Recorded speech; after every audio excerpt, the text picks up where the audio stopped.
पूर्वांचल और राजस्थान के राज्यपाल के रूप में भी उस संवैधानिक पद का दायित्व का कुशलतापूर्वक निर्वहन करते हुए उन्होंने अपनी अंतिम यात्रा इस धराधाम में समर्पित करते हुए प्रभु श्री राम के लोक के लिए प्रस्थान कर गए।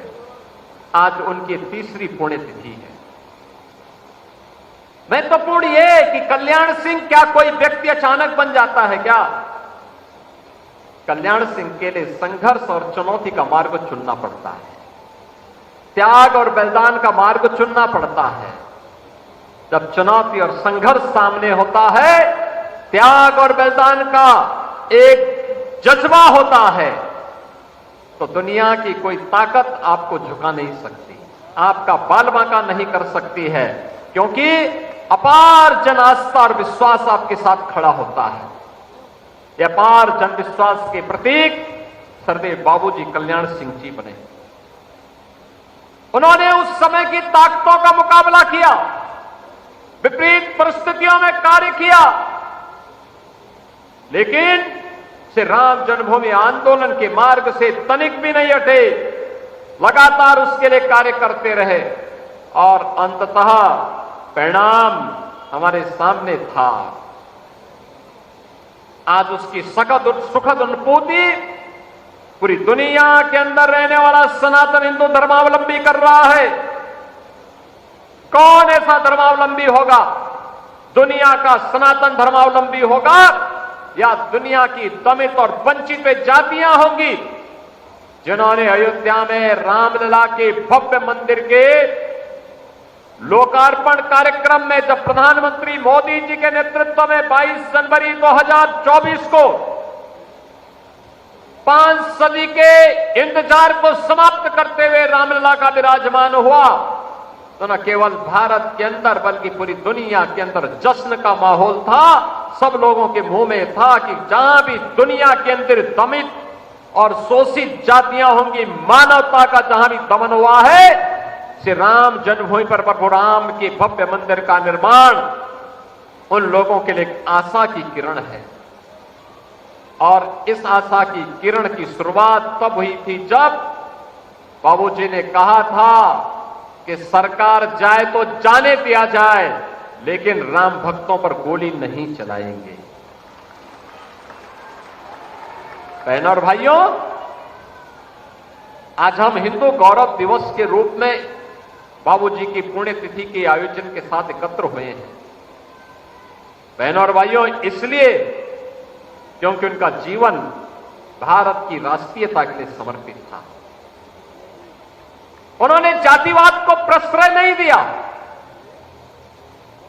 समाज को विभाजन करने वाली ताकतों से उन्होंने दूरी बनाए रखी, हमेशा दूरी बनाए रखी। मूल्यों के लिए जीवन जिया था, राजनीति को आदर्शों का माध्यम बनाया था। राजनीति उनके लिए सत्ता और भोग का माध्यम नहीं बना था, राजनीति उनके लिए सौदेबाजी का जरिया नहीं बना था, राजनीति उनके लिए कथित अपने स्वार्थों की पूर्ति का माध्यम कभी नहीं बन पाया।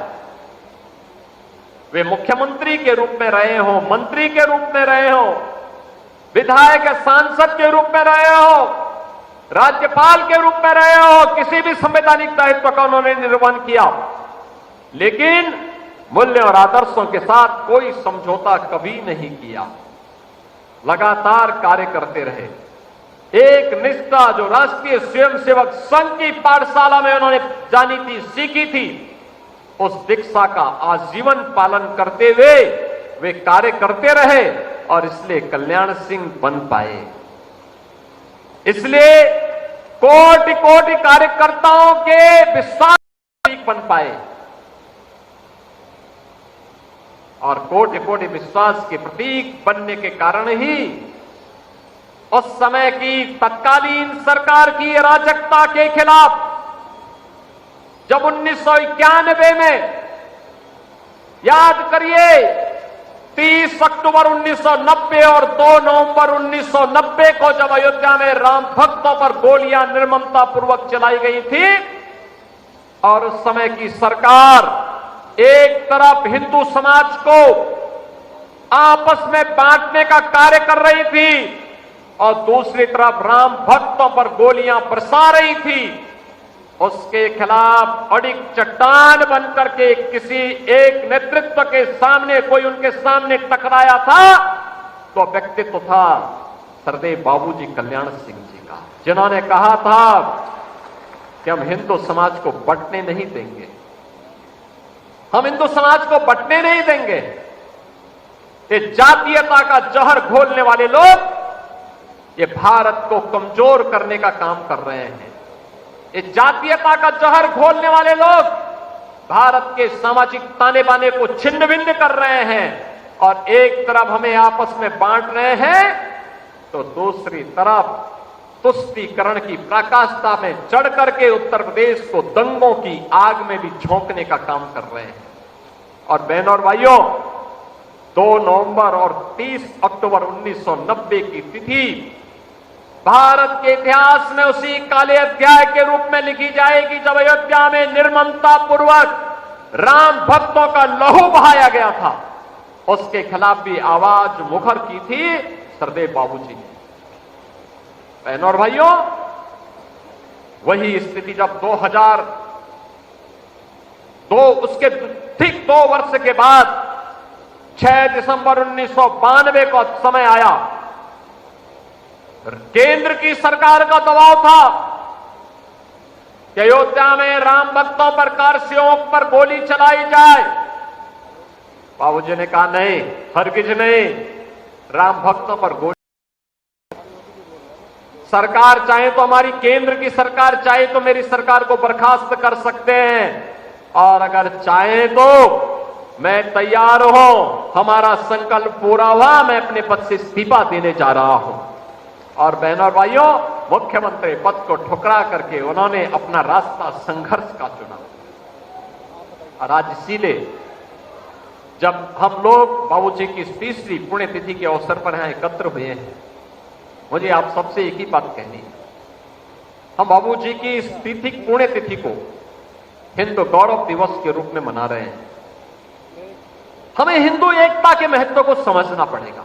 हिंदू कोई जाति नहीं है, मत और मजहब नहीं है, यह किसी संकीर्ण दायरे का माध्यम नहीं है, यह भारत की सुरक्षा की गारंटी है, ये भारत की एकता और भारत की एकात्मता की गारंटी है। याद रखना, जब तक भारत का मूल सनातन हिंदू समाज मजबूत है, भारत की एकता और अखंडता को दुनिया की कोई ताकत चुनौती नहीं दे सकती। लेकिन जिस दिन ये एकता खंडित होगी, उस दिन भारत को फिरके में बांटने की विदेशी साजिशें सफल होती हुई दिखाई देंगी।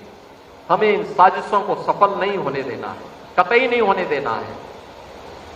आज की सबसे बड़ी आवश्यकता है, जो लोग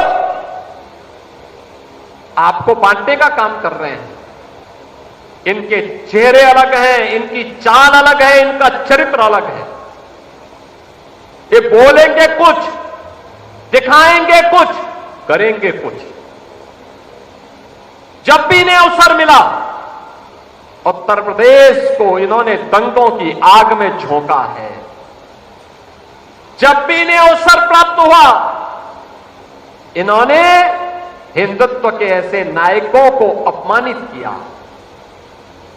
कौन नहीं जानता है, समाजवादी पार्टी के मुखिया तो सरदेव बाबूजी के दिवंगत होने पर तो एक भी शब्द उनके मुंह से नहीं निकला, श्रद्धांजलि देने के लिए जाने की बात तो दूर, एक शब्द नहीं निकला। और वहीं प्रदेश का एक दुर्दांत माफिया मरा था तो फातिया पढ़ने के लिए उसके गांव तक चले गए थे।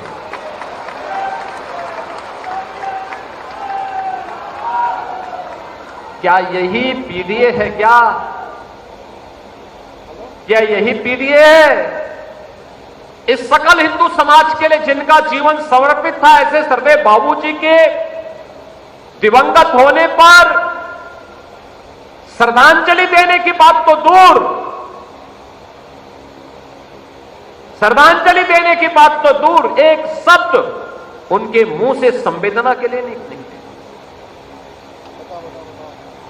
सरकार से नहीं बात करते, राजू भैया से बोल करके संवेदना व्यक्त कर सकते थे, क्योंकि सरदेव बाबूजी तो राज्यपाल भी थे, 2 राज्यों के राज्यपाल रह चुके थे।